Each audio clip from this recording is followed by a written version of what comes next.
भोले बाबा वहां से जैसे आए, माता जी ने जलपान के लिए भी नहीं पूछा। सबसे पहले यही प्रश्न किया कि ये बताओ कि आपके मैं समस्त रहस्यों को जानती हूँ कि सर्प क्यों धारण किए हैं, क्यों नंदी पर सवार, ये मुंड माला जो लगाए रहते हैं, इसको आपने नहीं बताया। आज तक हमसे आपने कपट किया। ये तो मेरा बेटा नारद आया था, वही बता दिया। भोले बाबा ने कहा कि इस रहस्य को मत जान। अब तो माता जी क्रोधित हो गई, कहा क्यों नहीं जानेंगे? वही तो नारद कह रहा था कि कपट करते हैं। अब तो ये बात मैं जरूर जानूंगा। माताओं की आदत होती है ना, उनको अगर बता दीजिए ना तो अपना काम पहले करेंगे। अब क्या था, भोले बाबा ने कहा कि समझो देवी, ये तुम्हारे प्रेम की हार्दिक ग्रंथि है। कहा मेरा प्रेम इस खोपड़ी में कहां से आ गया? कहा ऐसा है कि जब तुम्हारी मृत्यु हो जाती है ना, तो तुम्हारे प्रेम में मैं इतना विह्वल हो जाता हूं, इतना विह्वल हो जाता हूं कि पागल हो जाता हूं। और ये जितने भी हमारे मुंडमाला है ना, जितने अवतार हुए हैं तुम्हारे, उतने मुंडमाला है मैं धारण किया। माता जी ने कहा तब तो मुझसे गलती हो गई। कहा क्या? कहा आप हमसे इतना प्रेम करते हैं कि मेरी मृत्यु हो जाने के बाद मेरा मुंड लेकर के आप धारण करके टहलते हैं, लेकिन हमने कभी नहीं धारण किया आपका। कहा नहीं देवी, तुम नहीं धारण कर सकती हो। कहा क्यों? मैं तो पति प्रता स्त्री हूं। भोले बाबा ने कहा मेरी मृत्यु नहीं होती, अब आपकी मृत्यु हो जाती है। कहा मृत्यु नहीं होती? कहा नहीं। तो कहा आपकी मृत्यु क्यों नहीं होती? कहा हमने अमर कथा सुना है। माता जी ने कहा बस बस बात हो गई। अमर कथा आपने सुना है, आप हमसे प्रेम नहीं करते हैं, झूठा प्रेम दिखा रहे हैं। अगर प्रेम करते तो हमको दिखा देते, हमको भी कथा सुना देते। अब इसी वक्त सब काम छोड़ करके पहले अमर कथा सुनाइए आप। भोले बाबा ने कहा चलिए। हिमालय पर्वत पर पहुंच गए और कथा हुई। अमर कथा श्रवण करा रहे हैं। अब कथा सुनने के लिए हुंकार भरने वाला एक व्यक्ति होना चाहिए। माता जी कथा सुन रही हैं, हुंकार भर रही हैं, और उनके बगल एक तोते का अंडा पड़ा हुआ है, वो भी कथा सुन रहा है। और कथा सुनते सुनते जो है माता जी को नींद आ गया। माता जी तो सो गई।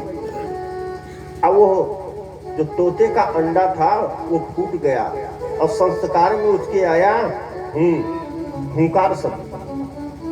भोले बाबा कथा श्रवण कराते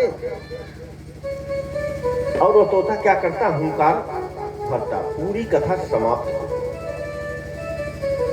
उसके बाद भोले बाबा ने कहा देखा देवी जी, अब तुम्हारी मृत्यु नहीं होगी। तोता बोलता है हूं। कहा मुझसे नाराज थी? कहा हूं। कहा अब प्रसन्न है? कहा हूं। कहा अब तो ऐसा जब पूछ रहे हैं, इतने में देख रहे हैं कि सो रहे हैं। स्पर्श किया, कहा देवी सो रही थी क्या? कहा हम सो गई। कहा सोते वक्त हुंकार? कहा नहीं मैं हुंकार नहीं। इतने में उस तोते के बच्चे होते थे। अब तो भूल हो गई। भोले बाबा इसका पछतावा कर रहे। अब क्रोध करके त्रिशूल लेकर के मारने दौड़े और तोता भगा। अब तोता भगते भगते चारों तरफ भगा। जहां भी, क्योंकि अमर कथा सुन लिया, जिसके पास जाता उसी के पास रक्षा करो। किससे? कहा शिव के कोप से। कहा कोई नहीं रक्षा कर सकता। हर जगह भ्रमण करते करते चले आया और अचानक व्यास जी की कुटिया में पहुंचा। और व्यास जी की कुटिया में जैसे पहुंचा वो तोता, व्यास की धर्म पत्नी जो है सो रहे। अब उनका मुख द्वार खुला, मुख मार्ग से अंदर प्रवेश कर दिया। व्यास की पत्नी के उदर में वो तोता चला गया। और जैसे उधर में तोता गया उससे भोले बाबा का त्रिशूल पहुंच गया। भोले बाबा व्यास जी से कहा कि मेरा शत्रु जो है आपके यहाँ है। कहा महाराज आपका शत्रु कहीं नहीं रह सकता है, तीनों लोकों में कहीं नहीं रह सकता है। आप ये क्या कहें? कहा नहीं रह सकता है। कहा कहां है महाराज? कहा तुम्हारी पत्नी के पेट में है। और वो अमर कथा सुना है। व्यास जी प्रसन्न हो गए। कहा भोले बाबा सबसे ज्ञानी आप हैं, अब आपको हम ज्ञान नहीं दे सकते हैं, तब आप उसको मार नहीं सकते हैं चाह करके भी। कहा क्यों? कहा जिसको अमर कथा आपके द्वारा आपके मुख मंडल से जिसने अमर कथा को श्रवण किया उसकी मृत्यु हो जाएगी असंभव। भोले बाबा ने कहा हाँ ठीक कह रहे हैं। कहा अब जब मेरी पत्नी के उदर से यह निकलेगा ना तो मेरा एक पुत्र होगा। भोले बाबा चले गए। अब वह तोता जो है 12 वर्ष तक मां के गर्भ में रहा। 12 वर्ष के बाद एक दिन अचानक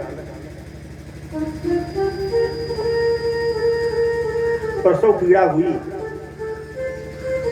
और गर्भ बाहर निकला। और जैसे बाहर निकला जन्म हुआ, जन्म होते हुए वो जंगल की तरफ चला गया। व्यास जी की पत्नी अचेता अवस्था में थी।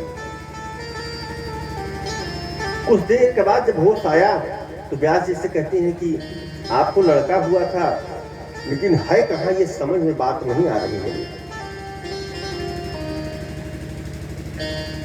व्यास जी ने कहा हम तो संध्या कर रहे थे, एक लड़का ऐसे गया। कहा ढूंढो तो। व्यास जी जो है ढूंढने के लिए चले। आगे जाते हैं तो कुछ स्त्रियां जो है नग्न होकर के स्नान कर रही थी। व्यास जी को देख करके अपने अपने वस्त्र पहनने लगे। व्यास जी रुक गए और उसके बाद उन स्त्रियों से पूछा क्या कोई बच्चा इधर से गया क्या? कहा कि हाँ एक बच्चा गया 12 वर्ष का।